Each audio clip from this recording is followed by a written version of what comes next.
지금 대단히 중요한 또 법적인 쟁점을 좀 건드리신 겁니다. 사실 너 누구를 죽여, 누구를 때려 이렇게 직접적인 범죄를 지시하면 시키면 교사죄로 처벌받습니다. 그런데 문제는 그렇지 않은 경우도 있다는 거예요. 지배만 하고 교묘하게 조종만 하는 거죠. 이럴 경우에는 우리 법상 현재 처벌 안 돼요. 처벌하기 위해서는 죄가 명확하게 있어야 됩니다. 그런데 우리 형법에 가스라이팅 죄 없어요. 심리 지배 죄 없습니다. 정신적인 통제 죄 없어요. 그거를 어떻게 증거로 남기는가도 참 그런 것 같아요. 그렇죠. 문자가 와 있고 이렇게 하면은 예, 맞습니다. 뭔가 상해 이런 예. 거 가해라라는 그런 거라도 있는데 계속 말로만 하면서 정신적인 지배를 말로만 이렇게 오면서 그러면은 어떠한 증거도 없을 것 같아요. 맞아요. 항상 느낀 예. 건데 가스라이팅의 그 기준을 모르겠어요. 아. 사실은. 지금 이 두 분이 정말 중요한 말씀하신 겁니다. 왜냐하면 가스라이팅 죄를 따로 규정하고 싶어도 하기 어려운 이유가 가스라이팅이 뭐죠? 기준이 없어. 기준이 어디까지 하면은 가스라이팅이고 어디까지 하면은 도와주는 거고 어디부터는 법이 허용 안 하는 거고 어디까지는 법이 허용하는 거죠? 이게 애매합니다. 자, 우리가 애매하면 좀 다른 나라 사례를 좀 보고 참고할 수도 있어요. 영국, 놀랍게도 가스라이팅을 포함한 정신적인 통제 그 자체가 범죄가 될 수 있다. 최고 5년의 징역형을 부과할 수 있는 강압적인 통제라는 개념을 도입했다고 해요.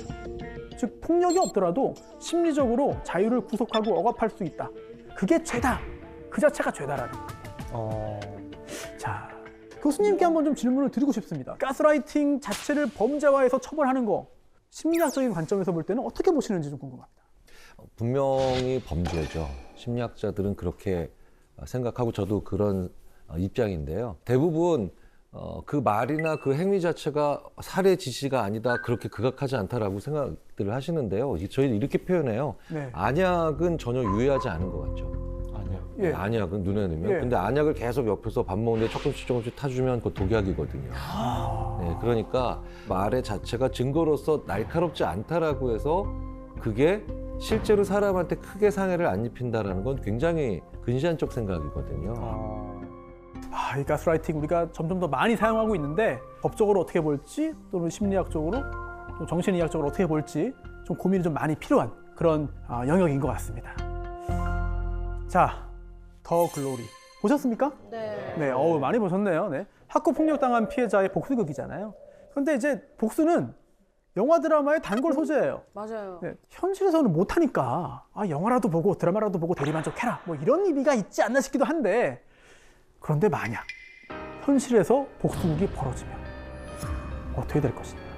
결말이 과연 통쾌하기만 할까? 2000년 5월 과천의 한 공원에서 환경미화원이 뭘 발견해요. 아 제발 아니. 네, 토막나서 봉지에 담겨서 벌어진 사람의 발목. 어떡해. 발목만 발견한 겁니다. 경찰이 수색에 나섰습니다. 그래서요, 성인 남성의 것으로 추정되는 왼쪽 손, 허벅지, 발, 오른쪽 발, 팔뚝 발견하고요. 또 성인 여성의 것으로 보이는 오른쪽 발, 대퇴부, 몸통 발견합니다. 처참하게 토막난 시신 총 11곳에 나누어서 버려졌습니다. 자, 지문감식 해왔더니요, 공원 근처에 사는 한 부부. 부부예요? 네, 실종 신고 없었거든요. 그러니까 이제 그 집으로 찾아갔습니다. 그랬더니 아들이 있어요. 작은 아들이 집에 있습니다. 경찰이 부모님 시신이 발견됐다. 그런데 별로 놀라진 않습니다. 그러면서 3일 전에요, 성당 간다고 나가셨는데 연락이 안 되네요. 그 시신이 발견됐다는 왜 하면? 경찰이 수색을 했어요. 화장실, 거실에서 혈흔이 발견됩니다. 결정적으로 시신을 담았던 그 봉지에서 그 작은 아들의 지문이 나왔습니다.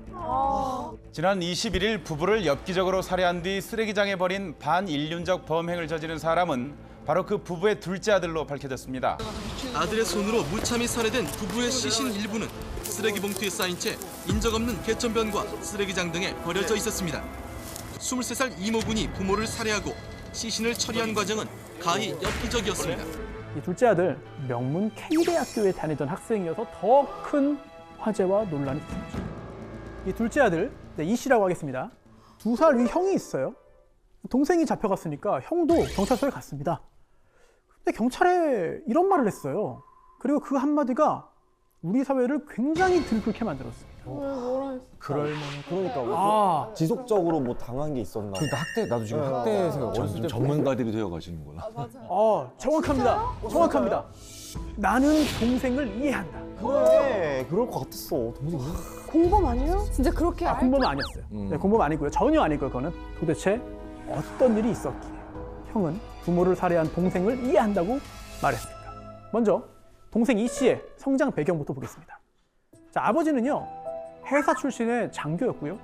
어머니는 엘리트 집안에 태어나가지고 명문대를 나왔습니다. 맞선 봐서 결혼했어요. 근데 이 엄마, 이제 아내는 그 회사 나왔고 장교니까 엄청 높이 올라가겠지 기대했습니다만 예상과 달리 일찍 공직에서 물러나면서 사이가 좀 틀어지기 시작합니다. 그리고 남편에 대한 기대가 자연스럽게 아들들에게 갔죠. 그런데 큰아들은 첫째는 좀 반항도 하고 저항도 하고 막 그랬어요. 그랬더니 온순하고 당하기만 한 둘째, 작은 아들에게 그게 또 다 몰린 겁니다. 유치원 다닐 때 뭐 문구점, 문방구 가면 모두 사고 싶고 보고 싶고 만지고 싶고 한데 맞아요. 이때도 눈치 보느라고 못하고 네. 초등학교 때도 수없이 혼나고 두들겨 맞고 심지어 중학교 때는 나는 우리 부모에게 쓰레기 취급받았다 라는 말을 합니다. 증거도 있어요. 이 범행 2달 전부터 일기에 내가 받은 학대 이거를 다 적기 시작합니다. 그 일기의 제목이 뭐냐? 심판 어떡해. 이고요. 하도 많아서 학대 사실마다 번호를 매겨가지고 쭉 적었어요. 시계 보는 법 맞으면서 배웠다. 밤늦게 먹는다고 젓가락 던지고 다리에 피멍 들도록 맞고 아니 자기 아들한테 너 키 작아서 사회생활 못한다 뭐 이런 말을 하기도 하고 저 아주 극히 일부고요. 어릴 때부터 가정폭력 당했잖아요. 그것도 부모에게 성격이 극도로 폐쇄적으로 변하고 내성적으로 변하고 그런데도 공부는 잘했어요. 그래서 좋은 대학 갔는데 부모가 뭐라고 했냐? 서울대 못 간 실패한 자식 멍청한 자식 필요 없다 나가 죽어라. 외로웠겠다. 그리고 사건 발생 열흘 전이에요. 열흘 전 형이 집을 얻어서 나갑니다. 나가는데 이 동생이 가서 집 나르는 거 도와주고 왔어요. 도와주고 왔더니 엄마가 물어봤습니다. 형이 다 잘했냐? 답을 했겠죠? 근데 엄마는 너 왜 이렇게 성의 없이 말하냐? 이러면서 또 막 화를 내요. 그랬더니 동생이 이제 발끈합니다. 생애 첫 반항을 해요. 생애 첫 반항. 왜 형한테만 관심을 가져요? 집까지 구해줬으면 됐지. 형이 집 얻었는데 그 보증금 필요하잖아요. 이거를 대출 받았는데요. 그 동생 이름으로 대출을 받아서 집을 구해줍니다. 얼마나 서운합니까? 그런데 도와주고 왔는데 또 이렇게 욕을 먹으니까 터져버려요. 그러면서 그동안 내가 받았던 서름, 억울함을 이제 직접 얘기해요. 생애 처음이에요. 처음. 그러면 이제 엄마가 어떻게 나왔을까? 나는 그런 적 없다. 왜 그때는 말 안 하고 갑자기 지금 말하냐? 이게 자식 도리냐? 정신병원에 하나 가라. 이렇게 몰아붙이고요. 그러고서는 아버지한테 또 혼난 거죠. 역시 마찬가지. 다 지난 거 왜 지금 얘기하냐? 이렇게도 모욕을 한 거예요. 얘는 혼자였네. 이 씨는요, 방에 틀어박힙니다. 남남처럼 얼굴도 안 봐요. 뭐 먹긴 해야 되잖아요. 엄마 아빠 잘 때 밤에 몰래 나와서 해결하고 또 들어갑니다. 그런데 그 기간 동안 엄마 아빠는 관심도 안 보이고 물어보지도 않았습니다. 이렇게 6일째 되는 날, 이 씨가 한밤중에 양주를 마셔요. 집에 있던 양주를 마시고 나옵니다. 그리고 자고 있던 어머니를 망치로 살해했습니다. 그리고 4시간을 방 앞에서 서성이다가 결국은 아버지까지 살해합니다. 자, 경찰이 왜 죽였냐?